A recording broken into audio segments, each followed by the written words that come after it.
Welcome back to the deep dive. Today we are taking one of the most towering and frankly mysterious figures in modern spiritual history, Ramakrishna Paramahamsa, and we're just going to lay all the sources out on the table. And our mission here is to get a really deep immersion into the life of this 19th century Hindu mystic.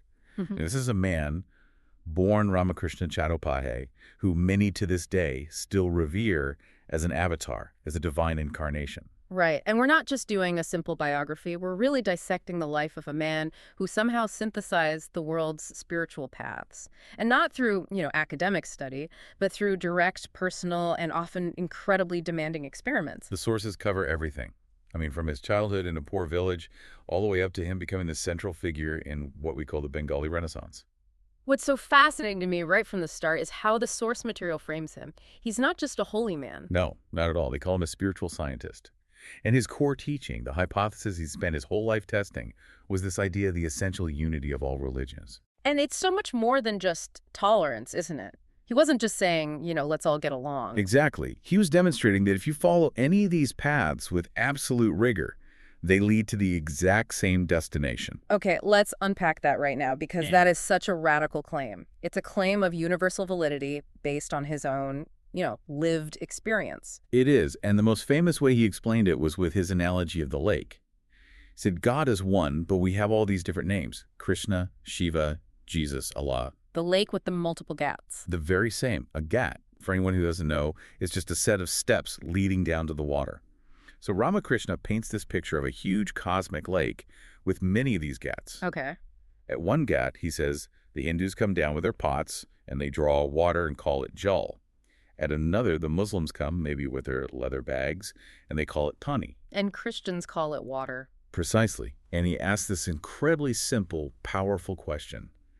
Can we imagine that it's not jal, but only pani or water? How ridiculous. The substance is one. The substance is one. The paths, the names, the cultures are all different. But what you're seeking, that spiritual substance, is identical. So the goal for you, our listener, as we dive in, is to really get to the bottom of how. How could one man genuinely realize God not just through Hinduism, but through Islam and through Christianity? And what does that tell us about spiritual seeking itself? We're going beyond the metaphor and right into his method. Yeah. All right, so to begin, we have to go back to his very foundations. Kamarpukur, Bengal, 1836. The sources paint this picture of a very poor but deeply, deeply pious Brahmin family. And that background is absolutely essential. Ramakrishna, or Gadadhar, that was his childhood nickname, was the youngest of four. Right. His father was Khudiram Chattopadhyay, his mother Chandramani Devi. And their whole life revolved around their family deity, Suragubir, which is a form of Rama. The piety was baked in, but so was the poverty. And right from the very beginning, the sources suggest something unusual about his birth. There are these supernatural visions woven into the story. Oh, absolutely. The biographies say his father, Khudiram, had a dream that Bhagavan Gadadhara, a form of Vishnu, told him he would be born as his son. Okay, wow. And even more dramatically, his mother reported having a vision at a Shiva temple. She saw a light emerge from a sacred lingam and enter her womb. So from day one, his family and his community saw him as someone with a profound spiritual destiny. Let's talk about his education, or I guess his lack of it, because this is where we see his early, almost radical rejection of the way things were done. He had practically no formal schooling. He spoke a rustic, ungrammatical Bengali. He did learn to read and write, but he absolutely hated arithmetic, just detested it. So his intelligence wasn't, academic. Not at all. It was aesthetic. It was perceptive. He was brilliant at making clay images, at acting in village plays, at painting. And he just soaked up the great epics, the Ramayana and the Mahabharata. And he saw that formal education as being corrupting. He did. He looked at the learned scholars who were all chasing wealth. And then he looked at his own father, who was so righteous and detached. For Ramakrishna, breadwinning education, as he called it, was just a trap. It was about ego, about getting ahead, and he saw it as a complete detour from the real purpose of life. And that defiance comes out in some amazing stories, like the one about the weaver woman. Oh, that's a perfect example. There was this local trader, Durgadas Pine, who enforced strict purdah, the seclusion of women. And he was very critical of women coming to hear Ramakrishna recite the Puranas. And Ramakrishna's argument was that real protection comes from devotion, not from locking people up. Exactly. So when this trader boasted that no one could get into his inner apartments, Ramakrishna took it as a challenge. He disguised himself so perfectly as a weaver woman that he fooled the entire household, including the trader himself. And he got inside. He got inside, and he used the opportunity to give the confined women access to his recitals. It just shows you his sharp mind, his flair for the dramatic, and this willingness to break any social rule for a higher spiritual goal. Which sets the stage perfectly for his first big mystical experience. This happened when he was about 10 or 11. It's an incredible story. He's just walking through a paddy field, eating some puffed rice from a basket. He looks up at the sky, and he sees this flock of pure white cranes flying against this backdrop of a dark, heavy rain cloud. Such a simple image. A simple image that just detonated something inside him. He said he was completely overwhelmed. He lost all external awareness, and he just collapsed. The rice went everywhere. He was just consumed by this vision of light and pure joy. And his followers, they immediately called this samadhi. They did. Samadhi, this state of deep meditative consciousness. But this is also where that tension begins, the one that follows him his whole life. The spiritual versus the clinical interpretation. Exactly. Later on, more naturalistic scholars would look at this and say, well, maybe it was a dissociative trance or even a form of epilepsy. And we have to hold both those possibilities as we go through the sources. Is this divine grace, or is it a unique neurology? Right. Either way, that experience marked him for life. After his father died, things got worse financially, which is what brings him to Calcutta in 1852.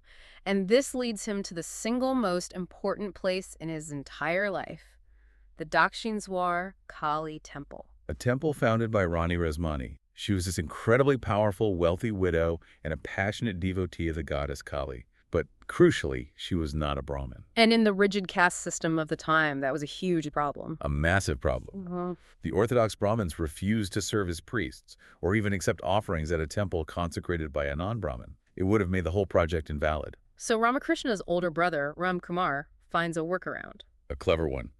He finds a scriptural loophole that says the Rani can gift the temple property to a Brahmin who can then install the deity. And that's what they did. Ram Kumar became the priest. And then Ram Kumar dies in 1856, and the role falls to Ramakrishna. And ironically, he initially refused. He was a Brahmin, and he felt this deep conflict about working for a patron of a lower caste. So he has this ingrained caste pride, but then he does the most radical thing imaginable to destroy it. He performs the ultimate act of ego annihilation. To conquer his own pride, he would go into the quarters of the untouchables, the temple scavengers, and he would clean their latrines. With his hands. With his hands, and famously with his long hair. Using his own hair, the symbol of his Brahminical status. Yes. It was a shocking, profound act designed to shatter the internal walls of shame, pride, and ego. He believed you couldn't even begin to seek God if you were still trapped by those ideas of pure and impure. This was his preparation for the fire that was coming. That act of cleansing his ego seems like it was the necessary first step for what came next. This incredibly intense, almost agonizing devotion to Kali. After seeing some deaths in his family, he became obsessed with life's impermanence. And his longing for a direct vision of Kali just consumed him. It went way beyond simple prayer. He would cry at sunset. Openly, yes. He'd cry out, "Mother, another day is gone, and still I have not seen you." He was in this constant state of questioning, are you real, Mother, or am I just mad? Is this all just poetry? The internal pressure must have been enormous. And in his quest, he literally had to cast off his social identity. He did. When he went to meditate, he would take off his clothes and his sacred thread, the Yajnopavita. That thread is the ultimate symbol of being a Brahmin. Why did he do that? He said that to call on the Mother, you have to be free from the 8 servitudes. Things like hatred, fear, shame, ego, vanity, and especially pride in your noble birth. Taking off the thread was a physical act of shedding that pride.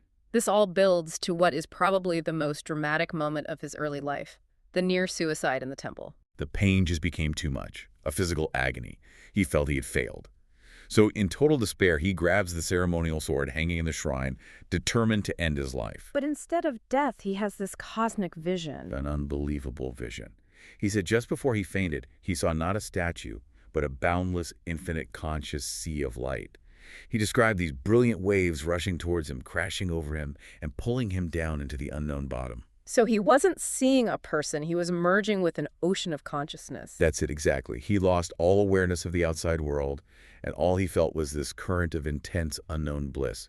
When he came to, the only word he could say over and over was, Ma. mother. And from that moment on, he was utterly convinced. Utterly convinced that Kali was not a clay statue, but was pure conscious reality itself. And he was always careful to clarify that, right? That he wasn't just worshiping an idol. Meticulous about it. He said, I do not worship Kali made of clay and straw. My mother is the conscious principle. Pure Satchitananda, existence, knowledge, bliss, absolute. And he called this ultimate reality mother. Yes, because he said a child is most free with its mother. It's a relationship of pure, unconditional love.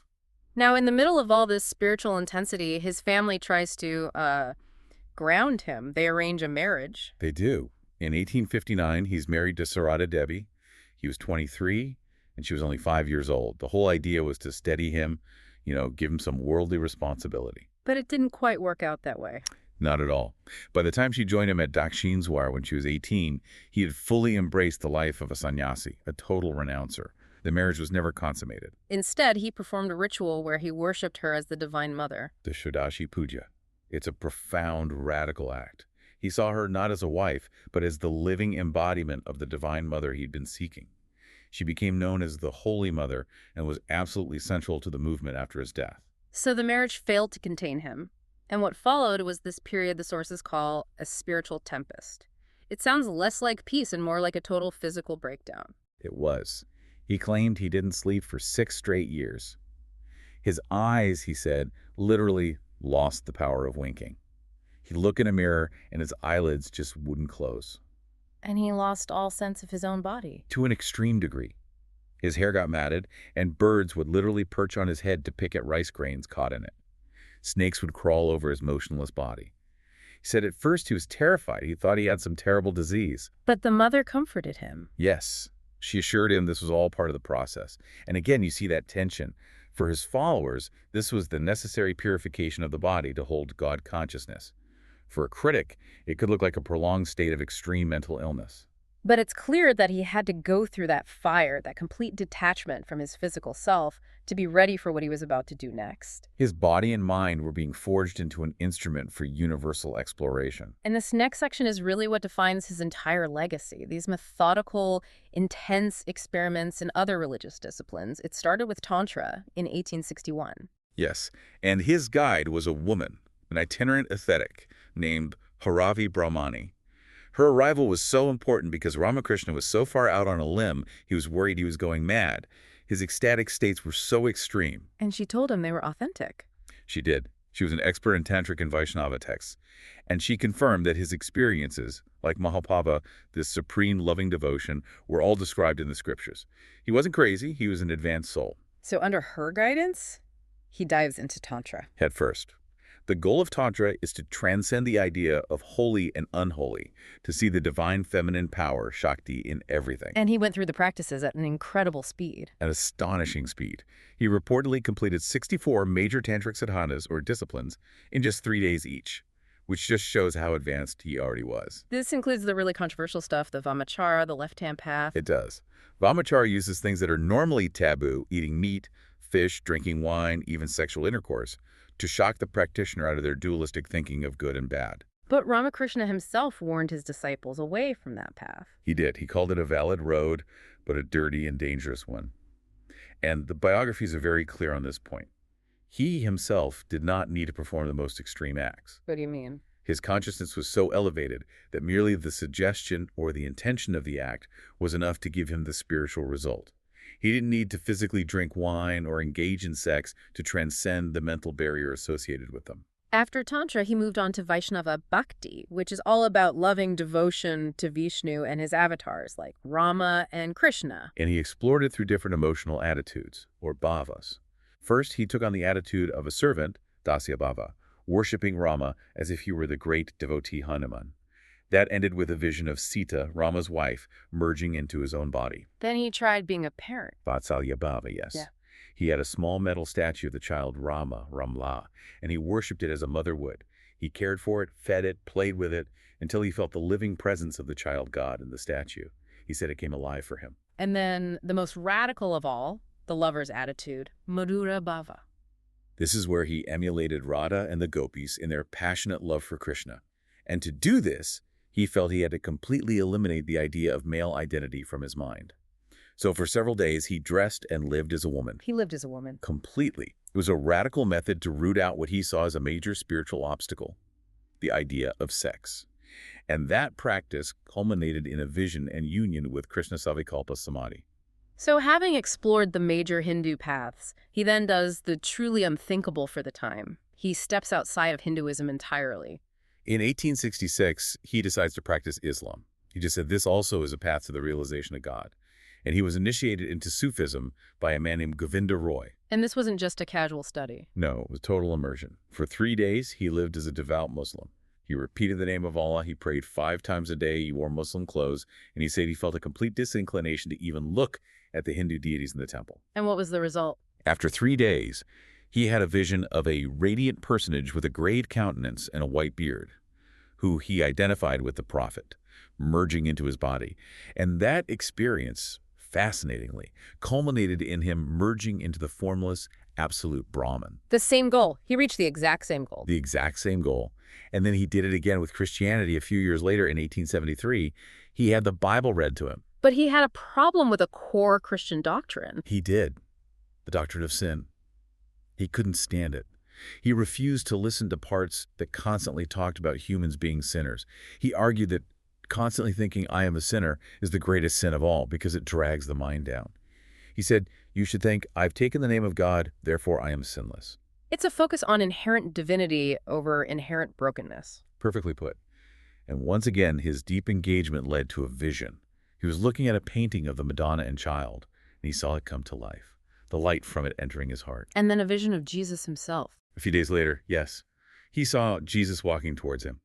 Jesus embraced him and merged into his body. And once again, the result was a trance state where he identified with the Absolute. He had proven his thesis 3 times over. So, having climbed the peaks of devotional and dualistic paths, Ramakrishna turns to the final summit, the stark, non-dual path of Advaita Vedanta. And this meant a final, almost brutal confrontation with his own deepest attachment, guided by the most formidable teacher he ever met. Todapuri. He arrived at Dakshineswar in late 1864, and the sources describe him as the complete opposite of Ramakrishna. He was a tall, naked Naga sannyasi, a wandering monk who knew only Brahman. And he had no time for deities. None. He saw Ramakrishna's beloved Kali as just a delusion, a trick of Maya, the cosmic illusion. Which creates this amazing tension. Ramakrishna, the ultimate devotee of the mother, has to ask her for permission to learn from a man who says she doesn't exist. It's an incredible moment. Ramakrishna goes into the temple, asks Kali, and comes out in ecstasy, telling Todapuri, the mother has commanded me to learn from you. So Toda agrees to initiate him into sannyasa, full renunciation. Yes, at the Panchavati, the grove of trees. It's a total stripping away. Ramakrishna has to offer his sacred thread and a tuft of his hair into the fire, renouncing everything. Toda's instruction was simple and absolute. Brahman alone is real. Shatter the cage of name and form. Dive deep into the self.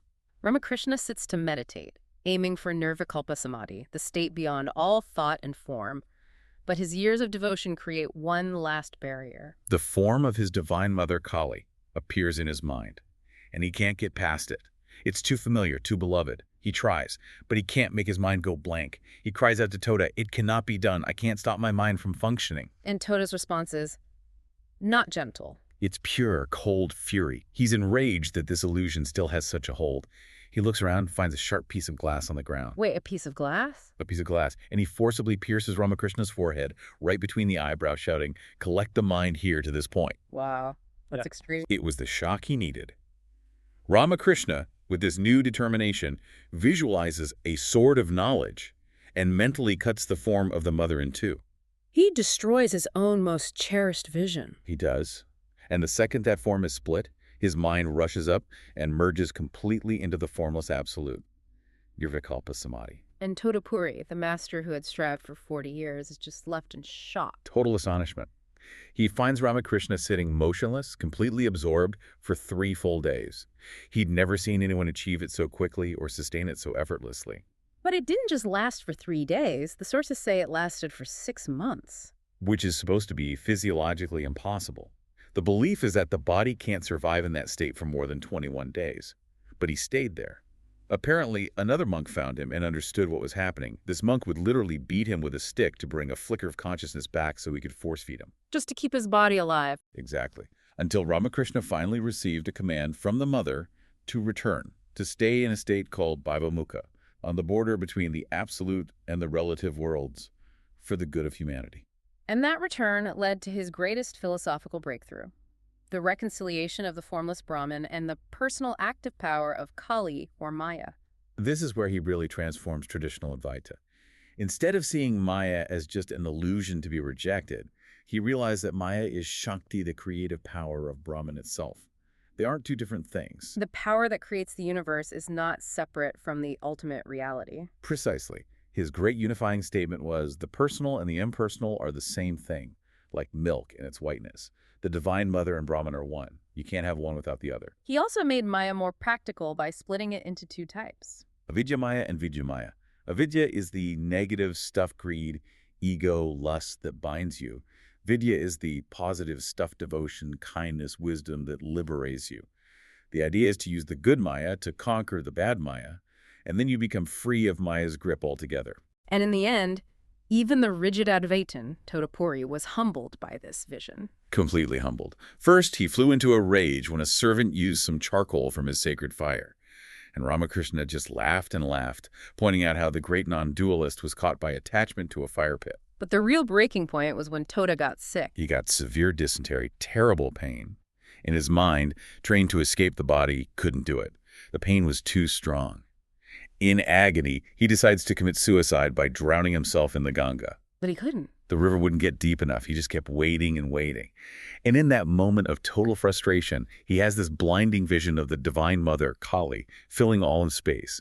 He realizes the Brahman he worshipped and the mother he disdained were one and the same. He left the next day, a changed man. So once he's had these incredible internal experiences and synthesized them, the question becomes, how does this get out into the world? How does it become a movement? The key was his connection to the English-educated elite of Calcutta.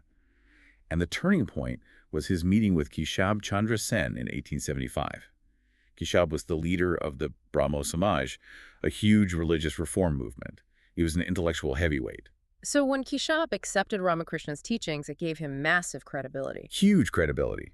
Keshab founded a new movement, the New Dispensation, or Navavidhan, and he incorporated Ramakrishna's core ideas directly into it. Which ideas specifically? The worship of God as mother, and most radically, the idea that all religions are true.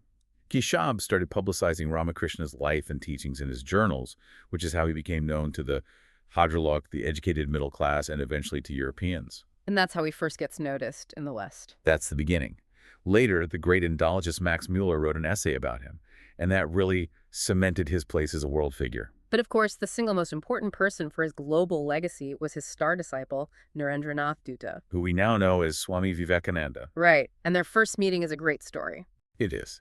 Vivekananda was a young, skeptical college kid at the time. His English principal, a Dr. William Hastie, was trying to explain the meaning of the word trance in a Wordsworth poem. And he couldn't explain it. He said, if you want to understand the real meaning of trance, you have to go see Ramakrishna at Dakshineswar. So Vivekananda goes looking for the definition of a word and finds his entire life's purpose. Pretty much. He was skeptical at first, but he was completely captivated by Ramakrishna. And he became the one who synthesized his master's ecstatic realizations into a cohesive modern philosophy. He created what's called Neo-Vedanta. And in Ramakrishna's final days, there's this dramatic transfer of power. Yes. As he was dying of throat cancer, he formally transferred his spiritual powers to Vivekananda. He told him, keep my boys together and teach them. That small group of young monks became the seed of the Ramakrishna order. For someone who wants to get to the source of his teachings, it's the Gospel of Sri Ramakrishna. What's the core message for the everyday person? The absolute core is that to realize God is the one goal in life. That's it. But he tailored the path. For his monks, he pushed them toward non-dual Advaita. But for householders, people with families and jobs, he recommended the Bhakti path. The path of devotion. Yes, see God as your master and yourself as a servant. He had this great analogy for The it. sugar analogy. Exactly. The devotee of God wants to eat sugar and not to become sugar. Meaning they enjoy the sweetness of the relationship with God rather than completely merging and disappearing into the absolute. That's it. And the most practical, world-changing application of his teaching is what fuels the Ramakrishna mission to this day. Service as worship. Jivadayanoi, Shivganiji Seba, Mm. which means not kindness or pity to living beings, but serving the living being as Shiva himself. Vivekananda took that and built a global philanthropic mission on it. Before we get to the critiques, I want to touch on his specific view of the modern work life that was emerging in Bengal under the British. He had a name for it, chakri, low-paying clerical servitude. He saw it as profoundly corrupting and a huge roadblock to spirituality. Why? What was so bad about an office job? It was the clock, this rigid, impersonal European system of time. It forced people into this unnatural, mechanical rhythm that he felt was completely at odds with the organic flow of spiritual life. So now we have to turn to the more controversial side of things, the psychoanalytic interpretations of his life.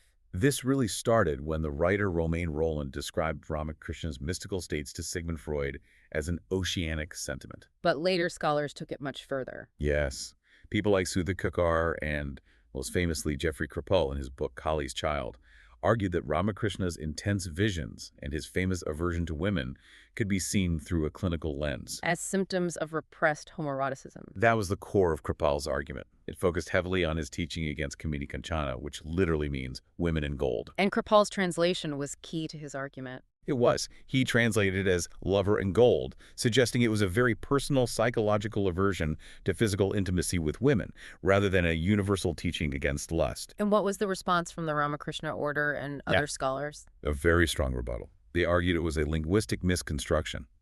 They said Ramakrishna used the word kamini, woman, as a stand-in for lust in general, for attachment in the mind. And the sources show he taught this to women as well. They do. He warned his female disciples against Purusa Kanchana, man in gold. So the argument is that the teaching was always universal, conquer lust and greed, whoever you are. And that tension remains. Is this divine grace, or is it a unique and complex psychology? His legacy is big enough to contain both questions. So as we wrap up, we've traced this incredible journey of a man who was a true spiritual scientist.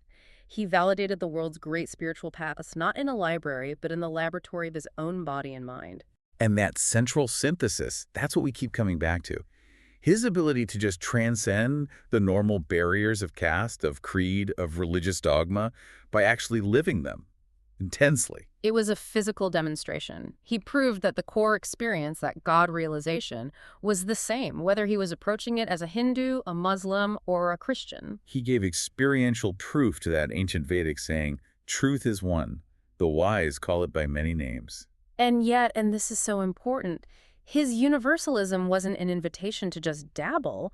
He was incredibly strict about focus. Absolutely. He told his followers, you must stick to one path with all your strength. He said you can get to the roof with stairs, a ladder, or a rope, but you can't get there if you're constantly jumping from one to the other. It's a balance between this incredibly broad vision and the need for deep, dedicated practice. Exactly. And his whole life was this series of radical acts to conquer the internal self. The pride, the shame, cleaning toilets with his hair to kill his caste ego, living as a woman to kill his sexual identity. He sought the complete dissolution of the personal, prideful self. Because he taught that the identity we build for ourselves, that's the biggest wall between us, and that boundless sea of light he experienced. Which leaves us with the final provocative thought for you to take away. Ramakrishna's path of self-annihilation required him to break the social boundaries of his time. He performed these extreme, self-effacing acts to dissolve his ego's attachments.